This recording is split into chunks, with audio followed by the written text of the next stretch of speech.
Do you think former prisoners should be made to reveal that they have a criminal record when they're applying for a job?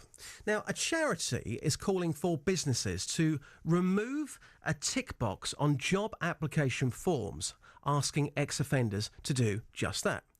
Business in the Community, who we spoke to earlier on this morning, they say that most former criminals want to work, but that tick box is preventing some from even applying for certain jobs.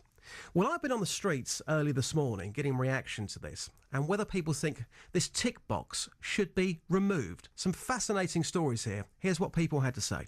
Well, I think they should get rid of it and actually give people a chance, because at the end of the day, every now and then people make mistakes. And that's what life's all about. You make mistakes to learn from it. I mean, a personal question. Have you got a criminal record yourself? Yeah. Did you go to prison? No, I've never been to prison. OK, but you still would have had to have ticked that box. How difficult was it for you to get a job with a criminal record? My convictions wasn't bad. It was just drunk and disorderly and afraid. Whereas other people, they've got more serious convictions and they've gone to prison for it. And they're always publicised as a bad person, but they're not always bad.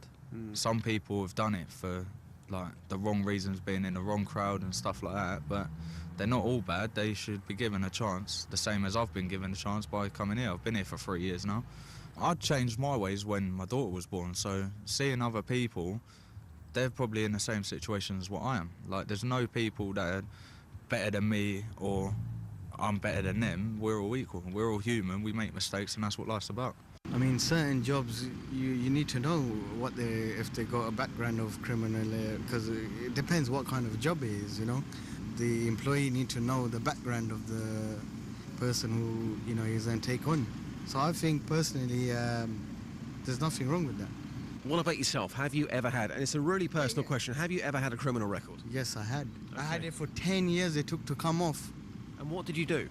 It was I was at the wrong place at the wrong time. I was at a mate's house, and it was only a penknife. Got stolen from his house. I was in his front garden, and we got arrested because of that. The other thing was I had a pellet gun in a public place. Right. Didn't use it. Yeah. But they still put down my record. I was only 17 at the time. Because you were young and a bit silly. Yeah, a bit silly. Yeah. Okay. So that was on your record. 10 years. I was going to say that was on your record for 10 years. In those 10 years, how difficult was it for you to try and get a job? Because you would have had to tick that box. Very difficult. Very, very difficult. I say, wherever I went, criminal record, I say rejected. Well, rejected, really.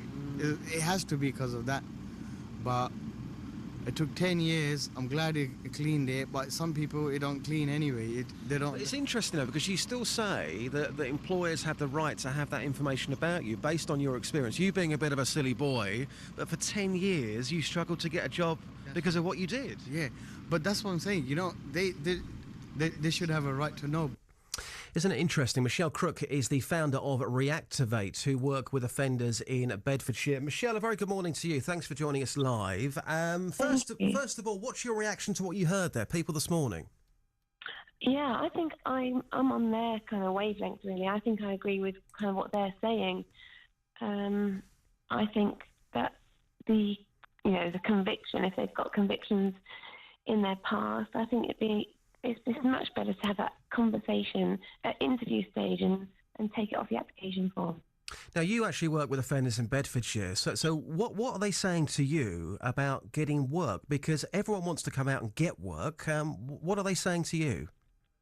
They're saying their mindset when we first start working with them is that it's fixed, that they can't get a job because their conviction is preventing them from getting a job.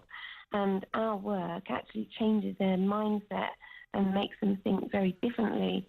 As a result, they can get work, but when we start working with them, their mindset is very closed, very fixed, and it's like, no, I'm written off by society. And it's our job to make them realise, actually, no, you're not. You can turn this around.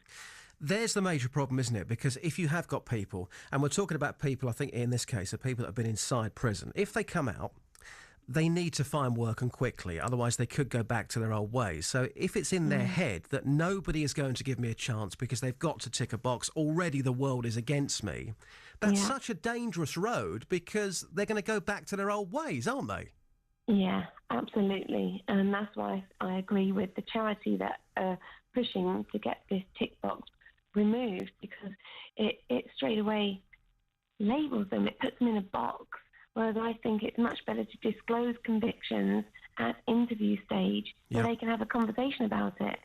Absolutely. What would you say, though, to anybody listening to this right now who are screaming at the radio? It's a point I mentioned in the first hour. I still think it's a very valid point. What if people have got serious convictions? We're talking about people who have been paedophiles, murderers. What about people like that? And we're talking about the most horrendous convictions out there. What about those people, though? Surely they come into a different bracket, don't they?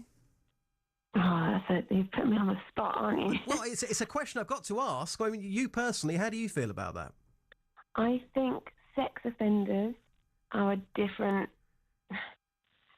Oh, you really put me on the spot. But it's the same principle. If you're going for a job interview and you're saying that if you have got a criminal record, you shouldn't have to tick a box until you get to the interview stage. If somebody is a paedophile, again, it's the same principle, that they've got a criminal record and that box wouldn't be there if they had it your way. Do you see what I'm saying? I hear exactly what you're saying. Again, they have to disclose that at interview stage, regardless of the conviction. I think, discussion around that at interview stage. But sex offenders, you've got me there. It's a point which I'm sure our listeners will fill in the blanks a bit later on. Just lastly then, the offenders that you have been working with, tell us a good positive story, somebody who has got themselves out and they've got themselves on the right track. Tell us a positive story to end this on, Michelle. There's a few success stories we could talk about. We've worked with a number of ex-offenders, those that have been in prison, those that have come out, and one lad who I know you've had on your radio station before. He's now working as a teaching assistant at a school in Bedfordshire. Wow. And working with kids with emotional behavioural difficulties. And, it was a risk for the school to have taken him on. And the governors thought long and hard and questioned, the head and the deputy, but gave him a chance based on our recommendation and the work that he'd done with us. Michelle, this is going to be a very personal phone-in today. I'm going to be appealing for people who have got a criminal record to phone me. But I think it's really important that we hear these stories this morning, because if we're talking about a charity and the idea to take this box away, we need to make it real. We've heard from a couple of people already, and I will invite phone calls on that this morning. I appreciate your time. Thank you, Michelle. Take care. Thank you. Bye. Michelle Crook there from Reactiv8. So, I know it's going to be difficult, and if you want to change your name, absolutely fine. If you have an opinion, of course, I welcome that opinion this morning. But if you have got a criminal record, you're the person I want to hear from this morning. How difficult was it for you to get a job? When you went for that job, do you feel like the person was judging you straight away? Because if you have been in prison in particular, the idea is to come out, isn't it, and go back into work and turn your life around. But if you've got to tick a box that says, do you have a criminal record? You probably felt like, what's the point? Because they're not going to give me a job interview anyway, because they know that I'm a criminal. If you have a criminal record, we'd love to get your stories this morning between now and 9 on the programme. Just how difficult was it for you to get a job? Who gave you a second chance? 03459 455 555. The lines are open. Travel news for beds, cards